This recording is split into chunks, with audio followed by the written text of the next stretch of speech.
نحمده ونصلي على رسوله الكريم اما بعد فاعوذ بالله من الشيطان الرجيم بسم الله الرحمن الرحيم قد افلح من تزكى وذكر اسم ربه فصلى بل تؤثرون الحياة الدنيا والآخرة خير وأبقى إن هذا لفي الصحف الأولى صحف إبراهيم وموسى صدق اللہ العظیم۔ معزز سامعین اکرام، واجب الاحترام میرے بھائیوں دوستوں بزرگوں، اللہ تعالیٰ نے دنیا و آخرت کی کامیابی اس دین میں رکھی ہے۔ نبی اکرم صلی اللہ علیہ وسلم نے فرمایا، یا ابا سفیان جئتکم بکرامۃ الدنیا والآخرہ، کہ ابو سفیان میں تمہارے پاس ایسا دین لے کر آیا ہوں کہ اگر تم اس پر عمل کرو گے تو دنیا میں بھی کامیاب ہو جاؤ گے اور آخرت میں بھی کامیاب ہو جاؤ گے۔ تو اللہ تعالیٰ نے یہ جو ہمیں دین اسلام عطا کیا ہے، یہ اللہ تعالیٰ کی بڑی نعمت ہے، اور اگر ہم اس دین پر عمل کرنے والے بن جائیں گے تو ہماری دنیا بھی بنے گی اور آخرت بھی بنے گی، جیسا کہ اس حدیث سے آپ کو معلوم ہوا۔ اور قرآن کریم میں ایک آیت ہے، وعد اللہ الذین آمنوا منکم وعملوا الصالحات، اللہ تعالیٰ وعدہ فرما رہے ہیں ایمان والوں سے کہ جو ایمان لے کر آئیں وعملوا الصالحات، اور نیک عمل بھی کریں۔ تو اس میں اللہ کا وعدہ صرف ایمان والوں کے لیے نہیں ہے، بلکہ ایمان لانے کے بعد عمل صالح اختیار کرنے والوں کے لیے وعدہ ہے کہ اللہ تعالیٰ کیا وعدہ فرما رہے ہیں کہ لَيَسْتَخْلِفَنَّهُمْ فِي الْأَرْضِ، کہ جو ایمان لائے اور عمل صالح اختیار کر لیں گے تو اللہ تعالیٰ وعدہ فرما رہے ہیں کہ اللہ ان کو زمین میں سلطنت عطا فرمائیں گے۔ تو اب یہ اللہ نے وعدہ فرمایا، تو اس کا مطلب یہ ہوا کہ اگر ہم ساری من حیث المجموع پوری امت اگر عمل صالح پر آ جائے، دو چیزیں ہیں، ایمان لانا اور عمل صالح اختیار کرنا۔ ایمان تو ہم لے آئے لیکن عمل صالح کو ہم نے چھوڑ رکھا ہے، ایمان ہے عمل صالح نہیں ہے، تو عمل صالح کو چھوڑنے کی وجہ سے ہم ذلیل و رسوا ہو رہے ہیں۔ تو اس کا مطلب یہ ہوا کہ اگر ہم دین پر عمل کریں گے تو اللہ تعالی ہمیں سلطنت عطا کریں گے، دنیا میں کامیابی عطا فرمائیں گے اور ہمیں عروج عطا فرمائیں گے۔ آج امت کی رسوائی اور ان کی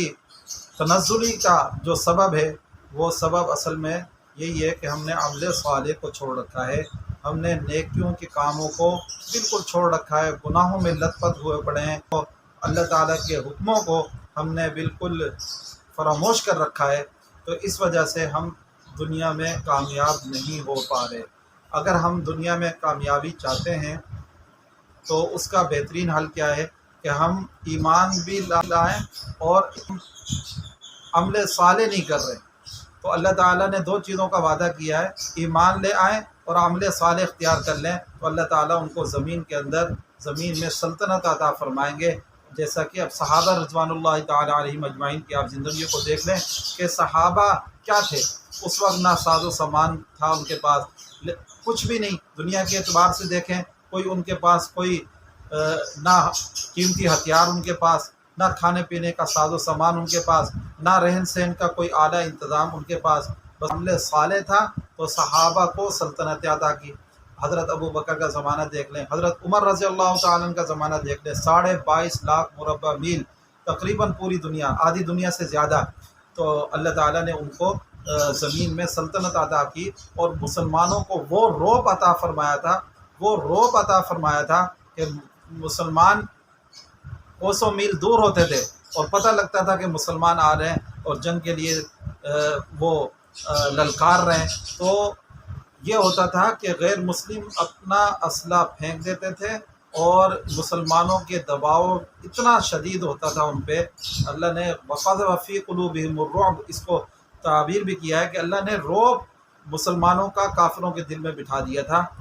کیوں؟ اس لیے کہ مسلمان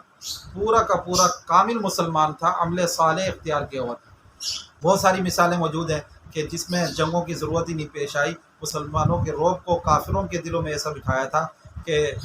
کافر اپنا ہتھیار پھینک دیتے تھے۔ اور میں ایک اور بات بتاؤں کہ اللہ کی فتح اترتی تھی، نصرت اترتی تھی، اور اللہ تعالیٰ نے فرمایا یا ایھا الذین آمنوا ان تنصروا اللہ ینصرکم، اگر تم اللہ کی مدد کرو گے، اللہ کی مدد کیا ہے کہ اللہ کے حکموں پر پورا اترو گے، دین پر ثابت قدم رہو گے، دین کو مضبوطی سے اپنا لو گے، تو یہ اللہ کی مدد کرنا، ٹھیک ہے نا۔ تو اگر تم اللہ کی مدد کرو گے تو ینصرکم اللہ، اللہ تمہاری مدد کرے گا، ویثبت اقدامکم، اور تمہیں ثابت قدم رکھے گا، تمہارے تمہیں اللہ تعالیٰ ثابت قدم رکھے گا۔ کیا مطلب کہ جہاں کہیں تم جاؤ گے اللہ تعالیٰ تمہیں فتوحات نصیب فرمائیں گے۔ تو وہی اللہ نے یہاں کہا کہ اگر عمل صالح اختیار کرو گے لَيَسْتَخْلِفَنَّهُمْ فِي الْأَرْضِ، کہ ہم پھر کیا کریں گے، تمہیں زمین میں سلطنت عطا فرمائیں گے۔ تو اب یہ دیکھیں کہ صحابہ رضوان اللہ تعالیٰ علیہم اجمعین نے دین کو اپنایا تو اللہ تعالیٰ نے ان کو عروج عطا فرمایا، اور بڑی بڑی سلطنتیں اللہ تعالیٰ نے ان کے قدموں میں ڈھیر کر دی۔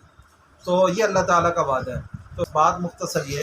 کہ دین پر چلنا ہوگا، دین پر عمل کرنا ہوگا۔ اگر ہم کامیابی چاہتے ہیں دنیا کی آخرت کی، اور ہم یہ چاہتے ہیں کہ ہم دنیا میں بھی کامیاب ہو جائیں، دنیا میں ہمارا نام روشن ہو جائے، دنیا میں ہم آگے آگے ہوں، ہمیں عروج ملے، ہم زوالی اور پستی سے نکل کر ہم بلندیوں کی طرف جائیں، تو اس کا مین اور واحد حل وہ یہی ہے کہ بن حیث المجموع پوری قوم توبہ کرے، استغفار کرے، اللہ کے حضور گڑ گڑائے، اپنی پچھلی زندگی سے توبہ کرنا، 24 گھنٹے کی زندگی دین کے تقاضوں کے مطابق ہو، تو پھر انشاءاللہ اللہ تعالی ہمیں دنیا میں بھی کامیابی عطا فرمائیں گے، آخرت میں بھی کامیابی عطا فرمائیں گے۔ صحابہ کی زندگی سے سیکھ لیں۔ حضرت عمر رضی اللہ تعالیٰ عنہ ایک مرتبہ پہاڑ تھا، پہاڑ کے کنارے کھڑے ہیں تو کچھ سوچ رہے ہیں، تو خادم نے پوچھا کہ امیر المومنین آپ کیا سوچ رہے ہیں؟ تو حضرت عمر کہنے لگے کہ مجھے وہ زمانہ یاد آتا ہے کہ میرے والد نے کہا تھا کہ عمر تجھے تو اونٹ چرانا نہیں آتے تو آگے چل کے کیا کرے گا؟ آج وہ زمانہ ہے کہ میں نے دین پر عمل کیا تو اللہ تعالیٰ نے مجھے سلطنت عطا کی۔ اور کتنی بڑی سلطنت عطا کی، 22.5 لاکھ مربع میل، آدھی دنیا سے زیادہ کہ اللہ نے ان کو سلطنت عطا کی، اور ان کا رعب اتنا اور ان کا دبدبہ اتنا، آپ حدیثیں سن چکے ہوں گے کہ ان کا رعب اور دبدبہ ایسا تھا، چلتے چلتے تھے، اگر اچانک پیچھے مڑ کے دیکھتے تھے تو صحابہ گر جاتے تھے، اور جس گلی سے حضرت عمر کا گزرنا ہوتا تھا شیطان وہ گلی چھوڑ دیتا تھا، وہ راستہ چھوڑ دیتا تھا۔ تو اللہ تعالیٰ نے ایسا رعب بھی عطا کیا تھا۔ یہ کیا ہے کہ دین پر عمل کرنے کی وجہ سے اللہ تعالیٰ نے ان کو اتنی بڑی سلطنت عطا کی، اتنا بڑا مقام عطا کیا، صحابہ کو اللہ نے ان کے ناموں کو روشن کیا۔ تو ہم اگر عمل کریں گے دنیا و آخرت میں کامیاب ہو جائیں گے، لیکن اگر ہم دین کو چھوڑ دیں گے، دین پر عمل نہیں کریں گے، تو جو آج ہو رہا ہے کہ ہم جگہ جگہ پس رہے ہیں، ہم جگہ جگہ تنزلی کا شکار ہیں، اور ہم بہت مشکل حالات سے دوچار ہیں، اس کے مین وجہ یہ ہے کہ ہم نے دین کو چھوڑ رکھا ہے۔ کوشش کریں کہ اپنے سارے گھر والوں کو، بیوی بچوں کو اور دیگر دوست احباب کو، اور جو پڑوسی ہیں یا دیگر جہاں جہاں آپ کا اثر رسوخ ہے، ان لوگوں کو دین پر لے کر آئیں۔ من حیث المجموع پوری قوم توبہ کرے، توبہ استغفار کرے، اور اپنی نئی زندگی کا آغاز کرے، تو اللہ تعالی ہمیں تنزلی سے، ہمیں جو ہم دیکھ رہے ہیں ہر جگہ ہم پست ہو رہے ہیں، اللہ تعالیٰ اس سے ہمیں نکالیں گے اور ہمیں عروج عطا کریں گے، اور مسلمانوں کا بڑا نام تھا جیسے پہلے تھا، پہلے والا عروج ہمیں عطا فرمائیں گے۔ اللہ تعالیٰ ہمیں ان باتوں پر عمل کرنے کی توفیق عطا فرمائے۔ وآخر دعوانا الحمدللہ رب العالمین۔